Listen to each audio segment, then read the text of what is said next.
السلام عليكم ورحمة الله. أتحدث معكم اليوم إن شاء الله عن سؤال يطرح نفسه ويريد جوابا. هذا السؤال: كيف أكون بليغا؟ كيف أكون متحدثا لبقا؟ كيف أكون مؤثرا في الناس؟ أقول لك، ولكن قبل أن أجيبك عن سؤالك أحتاج إلى أن أوضح لك 3 أنواع من البلغاء. أولها بليغ الهبة، ثانيها بليغ المحاكاة، ثالثها بليغ الملكة. بليغ الهبة ليس له دخل فيما يملك من مهارات، من مزايا، من قدرات. بليغ الهبة مثاله كمثال عيسى عليه السلام لما تكلم عن نفسه فقال: إني عبد الله آتاني الكتاب وجعلني نبيا وجعلني مباركا أينما كنت وأوصاني بالصلاة والزكاة ما دمت حيا وبرا بوالدتي ولم يجعلني جبارا شقيا والسلام علي يوم ولدت ويوم أموت ويوم أبعث حيا. سورة مريم من الآية 30 إلى الآية 33. النوع الثاني بليغ المحاكاة.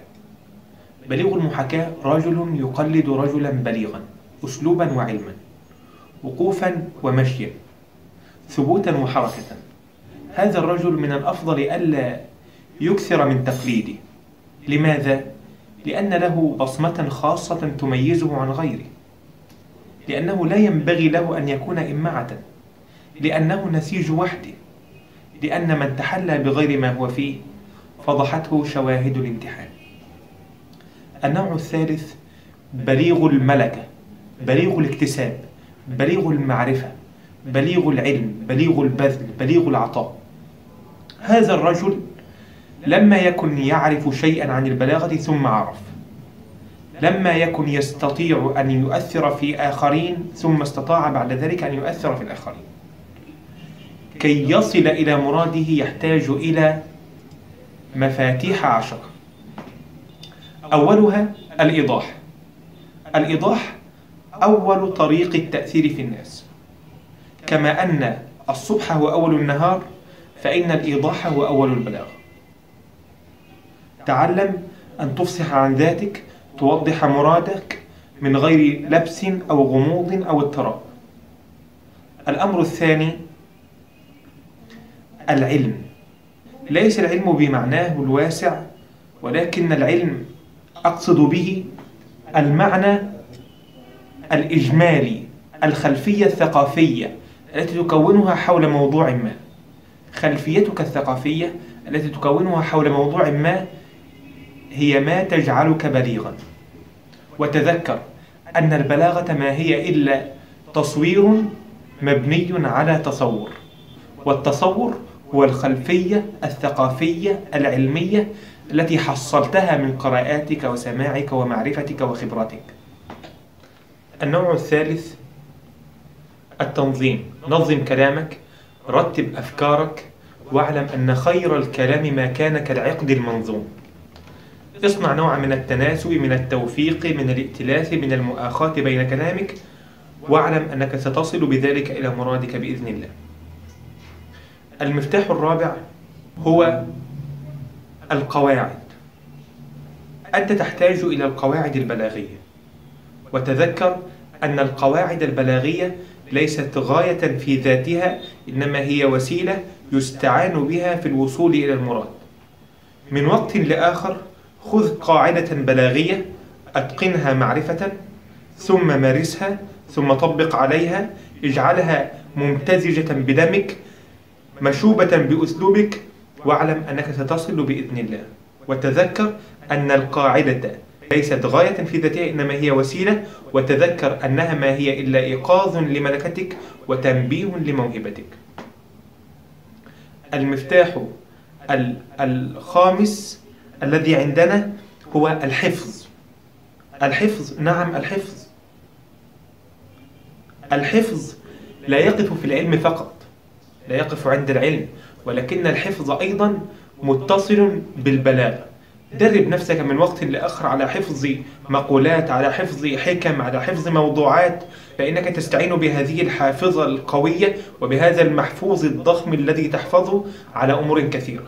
أوصى بعض الحكماء ابنه فقال: يا بني اكتب أحسن ما تسمع، واحفظ أحسن ما تكتب، وحدث بأحسن ما تحفظ. ذكر ابن طبطبة العلوي في كتابه عيار الشعر عن خالد بن عبد الله القسري قال: حفظني أبي 1000 خطبة ثم قال لي: تناسها، فتناسيتها، فلم أرد بعد ذلك شيئا من الكلام إلا سهل علي. كي تصل إلى مرادك أنت تحتاج إلى حافظة قوية. قال صاحب الرحبية: والثلثان وهما التمام، فاحفظ فكل حافظ إمام. المفتاح السادس الذي عندنا المقام. المقام دوره مهم. المقام هو المكان والزمان والأشخاص والأحوال، اللغة التي تتحدث بها أو اللهجة أو اللكنة أو الرطانة، المستوى اللغوي الذي تتبعه من المقام.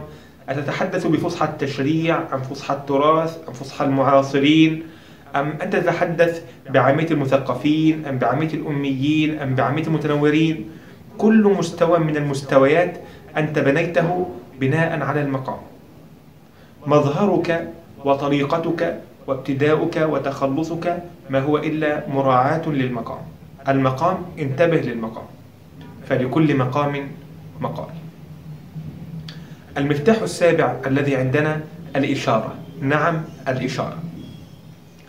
الإشارة تحدث الله عنها في سورة مريم في الآية 29 لما تحدث عن مريم قائلا: فأشارت إليه قالوا كيف نكلم من كان في المهد صبيا. في الشعر العربي أشارت بطرف العين خيفة أهلها إشارة محزون ولم تتكلمي. لغة جسدك تعبير عن مكنون ضميرك، وتذكر أن الإشارة تسبق العبارة. المفتاح الثامن الذي عندنا الصوت. الأداء الصوتي.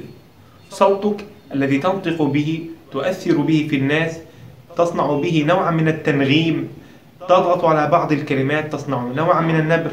هذا الأداء الصوتي يؤثر كثيرا في الناس. الأداء الصوتي يصنع نغمة ما، والنغمة توضح اللهفة. المفتاح التاسع الذي عندنا الاختصار. بقدر استطاعتك حاول أن تختصر في كلامك. الإيجاز أو الاختصار تعريف من تعريفات البلاغة، وأعظم من الاختصار جوامع الكلم. النبي محمد صلى الله عليه وسلم ذكر وهو يباهي بين الناس بأن الله فضله في أمور كثيرة على الأنبياء، قال: فضلت على الأنبياء ب6، وذكر منها: وأتيت جوامع الكلم. جوامع الكلم أن تعبر عن مرادك بإيجاز، باختصار، أن تقف مدة لتجمع كلامك لكي يأخذ من يستمع إليك شحنة إيجابية مكثفة في وقت قصير. الأمر الأخير البلاغة أو التأثير أو وصولك إلى الهدف. يجب أن تتأكد أن غيرك قد فهم مرادك على الوجه الذي تريد، وهذا يتضح من سؤال أو من فراسة. تسأله: هل وضح الأمر؟ هل وضح المراد؟ هل فهمت ما أريد؟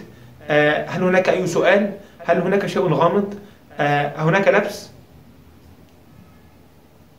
ما كنت تريده أوصل إلى الناس أم لم يصل؟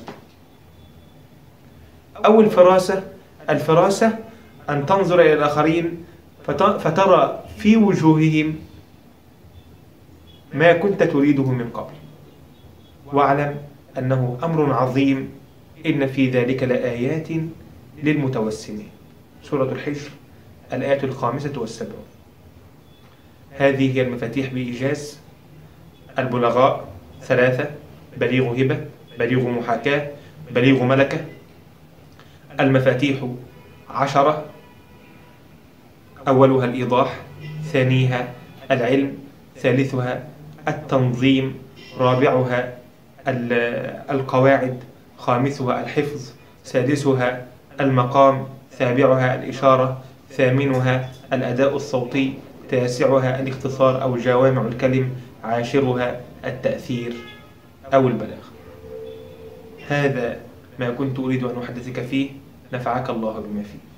شكرا جزيلا، والسلام عليكم ورحمة الله.